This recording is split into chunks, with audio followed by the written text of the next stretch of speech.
He became very nervous, very anxious, sending me off onto the hilltop with the binoculars to see if the junk had returned. But as time went by, as the immediate threat receded, he became more his own self again. Even so, I felt he was always wary, always slightly on edge. Because he was keeping so many of my paintings now, we found we were running out of good painting shells. So early one morning we set off on an expedition to find some more. We scoured the beach, heads down, side by side, just a few feet apart. There was always an element of competition with our shell collecting. Who would find the first, the biggest, the most perfect? We had not been at it long, and neither of us had yet found a single shell, when I became aware that he had stopped walking. "Mika-san," he breathed, and he was pointing out to the sea with his stick. There was something out there, something white, but too defined, too shaped to be a cloud. We had left the binoculars behind.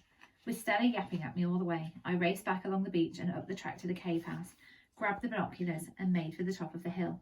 A sail. 2 sails. 2 white sails. I bounded down the hillside back into the cave and pulled out a lighted stick from the fire.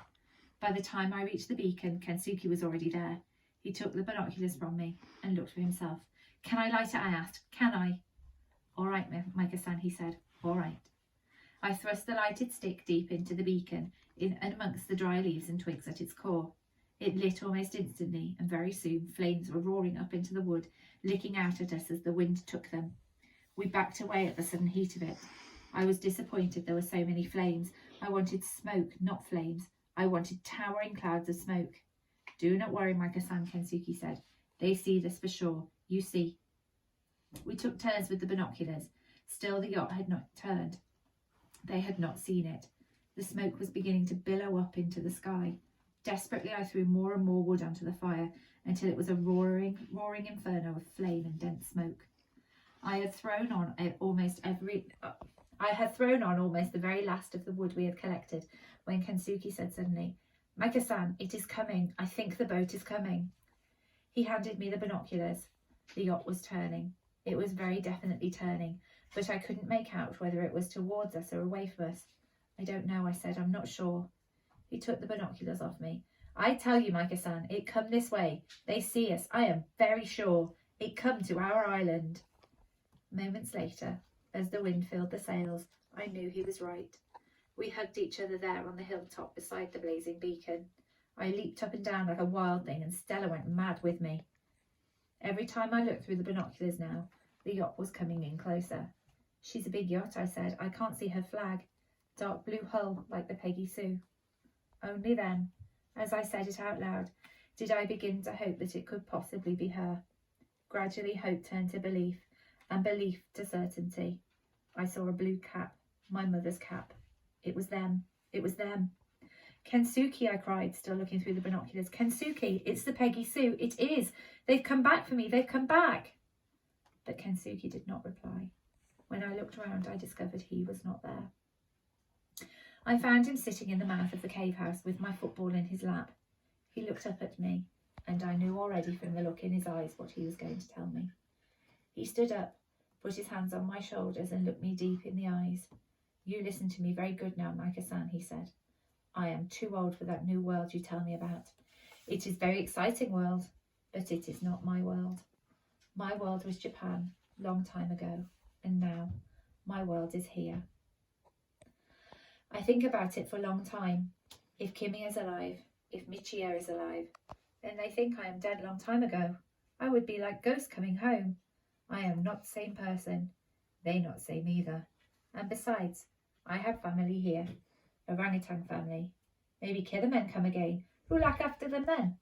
No, I stay on my island. This is my place. This, Kensuke's kingdom. Emperor must stay in his kingdom, look after his people. Emperor does not run away. Not honourable thing to do. I could see there was no point in pleading or arguing or protesting. He put his forehead against mine and let me cry. "You go now," he went on. "But before you go, you promise 3 things. First, you paint every day of your life, so one day you be great artist like Hokusai. Second, you think of me sometime, often maybe, when you are home in England. When you look up at full moon, you think of me, and I do same for you. That way we never forget each other. Last thing you promise, and very important for me, Very important you say nothing of this, nothing of me. You come here alone. You alone here in this place, you understand. I'm not here. After 10 years, you say what you like. All that left of me then is bones. It not matter any more then. I want no one come looking for me. I stay here. I live life in peace. No people. People come, no peace. You understand? You keep secret for me, Micah. You promise. I promise, I said. He smiled and gave me my football. You take football. You very good at football, but you very much better painter. You go now. And with his arm around my shoulder, he took me outside. You go, he said. I walked away only a little and turned round. He was still standing at the mouth of the cave. You go now, please. And he bowed to me. I bowed back. Sayonara, Micah-san, he said. It has been an honour to know you. Great honour of my life. I hadn't the voice to reply. Blinded with tears, I ran off down the track.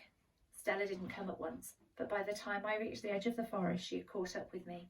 She raced out onto the beach, barking at the Peggy Sue, but I stayed where I was, hidden in the shadow of the trees, and cried out all my tears. I watched the Peggy Sue come sailing in. It was indeed my mother and father on board. They had seen Stella by now and were calling to her. She was barking her silly head off. I saw the anchor go down. Goodbye, Kensuke, I whispered. I took a deep breath and ran out onto the sand, waving and yelling. I splashed out into the shallows to meet them. My mother just cried and hugged me till I thought I'd break. She kept saying over and over again, didn't I tell you we'd find him? Didn't I tell you?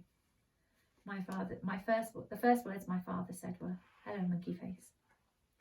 For almost a year, my mother and father had searched for me. No one would help them, for no one would believe I could still be alive. Not a chance in a million, they said. My father, too, he later admitted, had given me up for dead, but never my mother. So far as she was concerned, I was alive. I had to be alive. She simply knew it in her heart. So they had sailed from island to island, searching on until they had found me. Not a miracle, just faith. Postscript. 4 years after this book was first published, I received this letter. Dear Michael, I write to tell you in my bad English that my name is Michiya Ogawa. I am the son of Dr. Kensuke Ogawa. Until I read your book, I thought my father had died in the war. My mother died only 3 years ago, still believing this.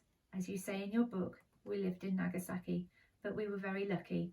Before the bomb fell, we went into the countryside to see my grandmother for a few days, so we lived. I have no memories of my father, only some photographs in your book. It would be a pleasure to talk to someone who knew my father as you did. Maybe one day we could meet. I hope so. With my best wishes, Michiya Ogawa. A month after receiving this letter, I went to Japan and I met Michiya. He laughs, just like his father did.